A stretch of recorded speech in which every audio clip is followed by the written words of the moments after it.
Alright, how's it going, guys? Just got done with the live stream. Been out here playing around in the fields a bit, doing a bit of crop breeding. We ended up getting flax, so we now have a string crop. It's crap, so we don't get string very often. Tried breeding it with these to see if we got something different, and well, just got another flax. And so far we've got wheat. I think it's wheat. I'm not positive. This is obviously not wheat. This is probably barley or oats. Rye. So we got rye. Not that I need it. And then this looks like it's going to be rye as well. And then not sure what this one is yet. Or this one. And we got potatoes, but you know, they're potatoes. They're just going to turn like this and be poisonous potatoes and nobody cares. So I'm going to throw it over here. These are all the crops we've gone through just trying to get sticky resin, sticky reed. That's what I'm working on. We did get these three over here, which I was hoping were apple trees. I was hoping this was a green apple tree, and these two are yellow, and I hope they were yellow apple trees, but no. This is candleberry, and these two are gooseberry. Unfortunately. But I do believe we can squeeze it for wax and fruit juice. We can compress them into plant balls. We can use them to make bait. And that's kind of it. Hell, a juicer doesn't even give you fruit juice, it gives you the wax. They're just kind of crap. So, I only have them there to breed other things against to see if it's going to do me any good. Also, you'll notice the hill has been manicured, and I've continued our path up along here. I'm going to continue it even further because we need a road going that way. Since we have asphalt now, I may actually start changing this into actual asphalt soon. But we will see about that. I think the hill looks pretty natural like that. Looks a lot better than it did. And I also made our smelter from the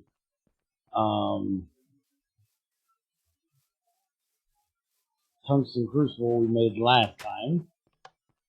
I'm definitely going to make a few more of them. Oh, and this is all stuff I got to put away. I actually had it all put away before. And, well, what we did in the first part of the stream filled them all up. I've got our basement looking better now.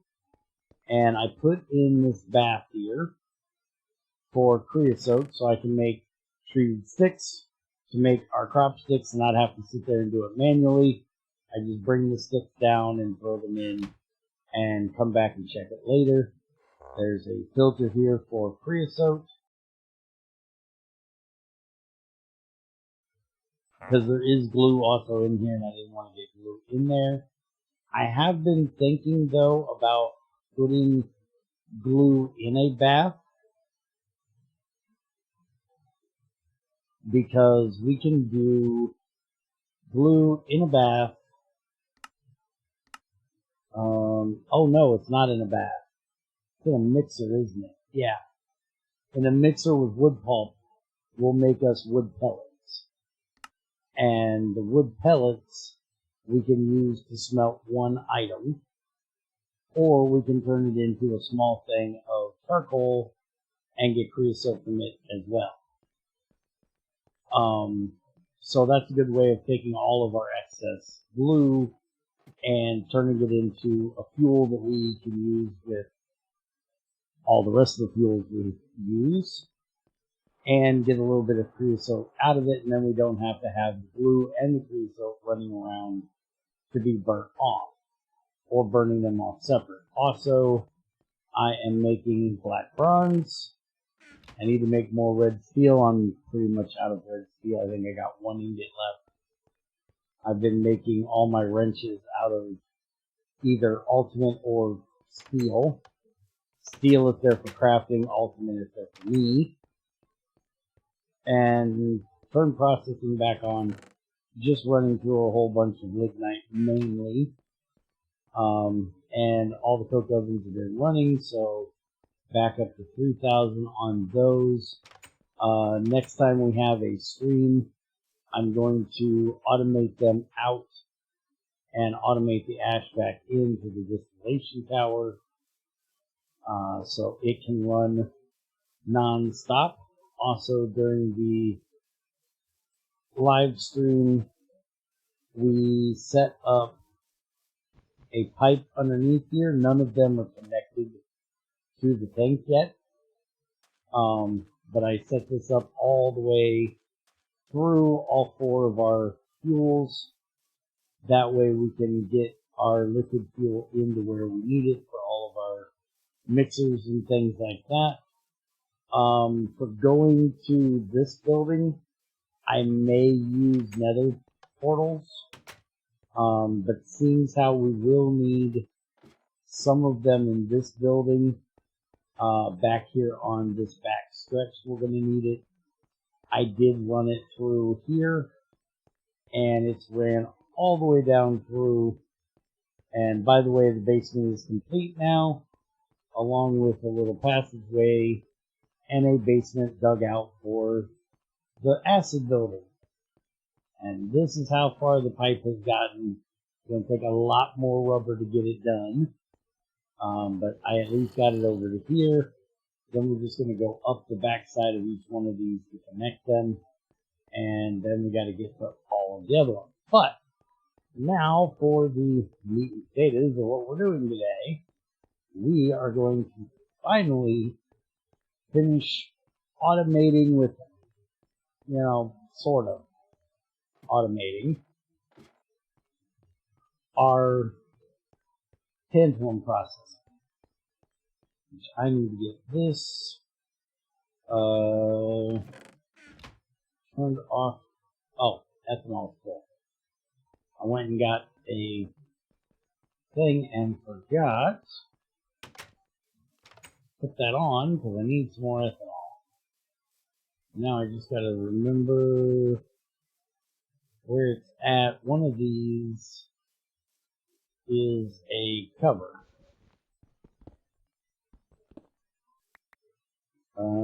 Wrong side. This side. Okay, so it should be this block. I think it's that one. Yeah, the water goes up, so this goes here. There we go. I forgot and came through here and covered all this stuff up and forgot I need to leave that hole open until we get a tank for the ethanol. So anyways, the thing we need to do to finish our automation over here is we need our smelter. So I've got this liquid burning box here. We're just going to set this up for now like that. I don't think there's anything in this pipe. Oh, there's a little bit in there. And then we're going to put the smelter on the top here. And we need the sodium that comes out of here. So we're going to get rid of this. And we're going to run these over and into here. Items go on the top. Fluid's going to come out on this side. And we're going to use Invar for that. Put our sodium in there. And we need to run that over and up here. And over and down and into there. So this is only semi-automated because you can't turn on and off the smelter. because we're using liquid burning box, we're not going to be able to turn it on and off. Automatically, we'll have to use an igniter to do that. If we use gas, we could turn it off, but we couldn't turn it back on. And the only way to turn it off right now is a piston and an igniter to turn it back on. So that's why I said it's semi-automated. But this will help because it'll keep us from having to go all the way over to the other building, smelt down the sodium, and bring it back over and manually put it into here. So everything is at least piped up at this point. And I need to run this because it is quite on the full side. Let me guess. No, I cleaned out the basement. Is that really empty? Oh, it is. Alright, let's go get our ethanol and we can... did I leave one? No. Let's go get our ethanol tank. And we can hook that up.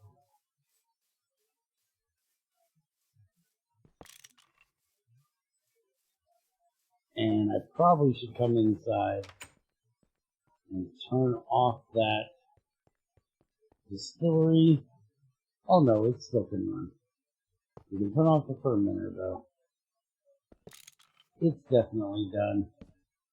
But there is plenty in there to run. So we'll just let it run for a little bit.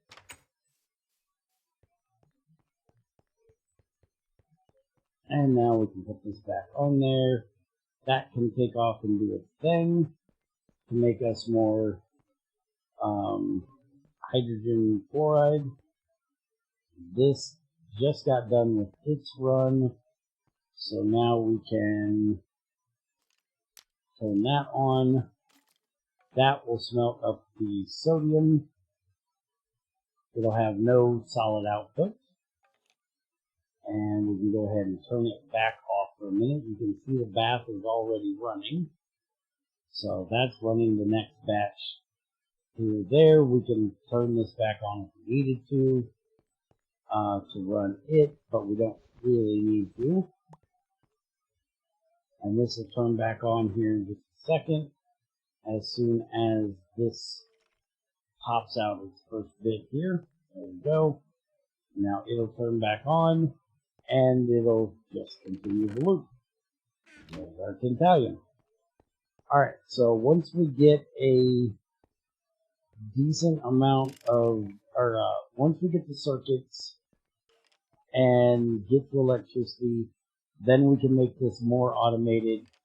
Once we get circuits, we can actually automate this to turn on and off automatically. We just won't be able to do this one. And we can have this one turn on and off once we get the circuits. And that one. This is the only one we won't be able to do it with. We kind of, sort of could. If we wanted to go a really roundabout way, we could use an engine to, we'd probably use an in-bar engine. That would give us 64, which we would then put into a dynamo, which would be the LV, obviously. We put the 64 RU in, we get 44 EU out, and then we can put that into a heater, which 44 would be, it's 50% efficiency, that'd be 22 heat units we get out, so it'd be a little bit hotter than what we're using here. But it would be way more wasteful on fuel than just turning it on and off. But that is something we could do if we chose to. but I will wait until we actually get the proper power and just use a on-off switch for the mixers, and for that I'll use a sensor that'll tell the igniter when to turn it on and off, and the piston when to turn it on and off. But yeah, that's our basic automation of this done now. And I think the next thing we're going to do is make a extruder, an Invar extruder. This is going to need tungsten carbide. We need tungsten carbide plates for the recipe itself, for the buzzsaw and the plates, and then the shapes are also double tungsten carbide plates. So we're not going to be making a butt ton of those, but this will allow us to do pipes that are metal and like Invar steel, stainless steel. We'll actually be able to extrude those once we get that done. So I think that's going to be our next accomplishment. We do need to, well, I need to deal with this thing for a little bit because it's very backed up. And that's one thing I didn't think about when I set this up the way I did, is the bath can run faster than the dryer right now. So these are going to be, there's going to be one stuck in the pipe that is not going to automatically go into our dryer. So once I turn this on, oh, it doesn't have any, let me give it some fuel, then it can turn on.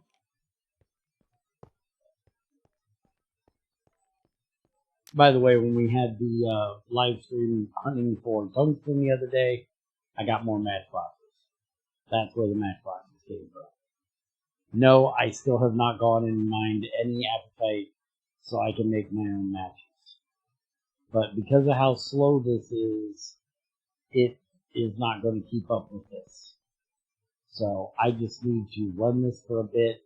And what I will probably end up doing is making a, I'm thinking here,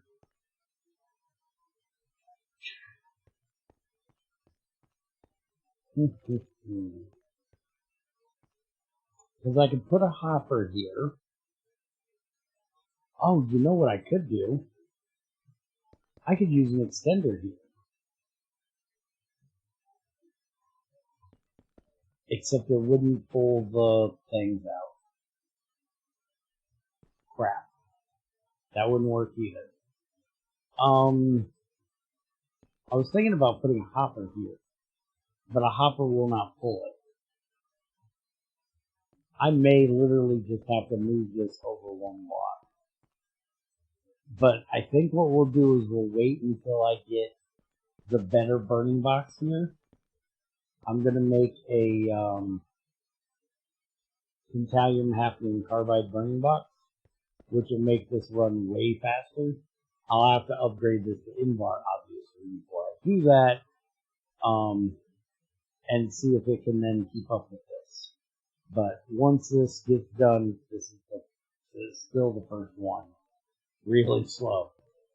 I'll have to actually manually take these out when it's ready to start. But there is another stack in the pipe, so it's got 2 stacks to run through.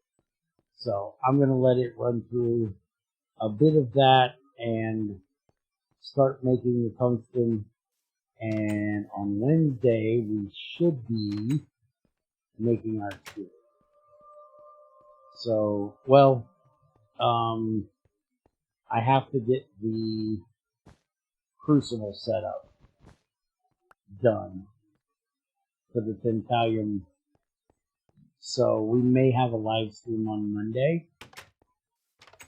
I'll see about it, where we basically mirror this setup over here on this side and set up our Tantalum crucible so we can make our tungsten carbide and get that all done.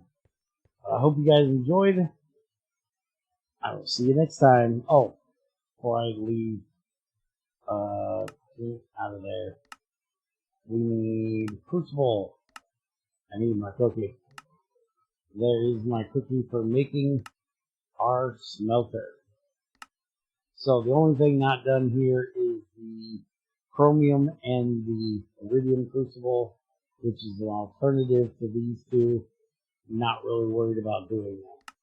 So other than getting the sifter, grabbing my shelf, which I'll do one when we do the other extruder, I'll have a shelf for that. So that'll get that done, and the bin, the dust bin. Other than that, we've got all of the machine age done, or the steam age done. The stone age is already done.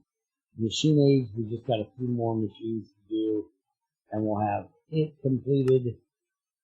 Stainless steel is done, and aluminum and early electronics, we just need to make these two, which I don't really have a use for at the moment, so I'm not making them. And our heat protection suit, I have pencils, I don't really need them, but we will make that pretty soon as well. So, getting through the quest here, and we're going to have to look at what we're going to do for the rest of the circuits, because as of right now, it's just make the press,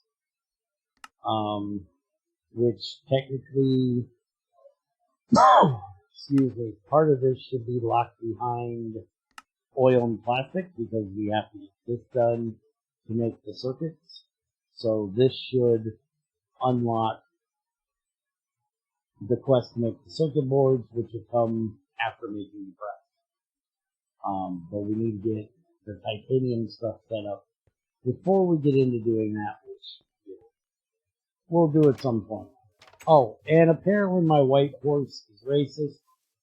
When I came home from my mining and music stream the other day, I put the black horse in here, and I think the white horse pushed him up against the fence. When the game loaded, he got out, and, well, we're on an island, so you know where he's probably at. He's probably dead in the water again. I am going to go down here just to check and make sure he didn't somehow come down here. I don't think he'd fall down that hole. And he couldn't get through there, so yeah, he's not down here. I've looked all around. I went over to the animal area, farming area, ranching area, whatever you want to call it. I went over there and checked. I don't see him over there.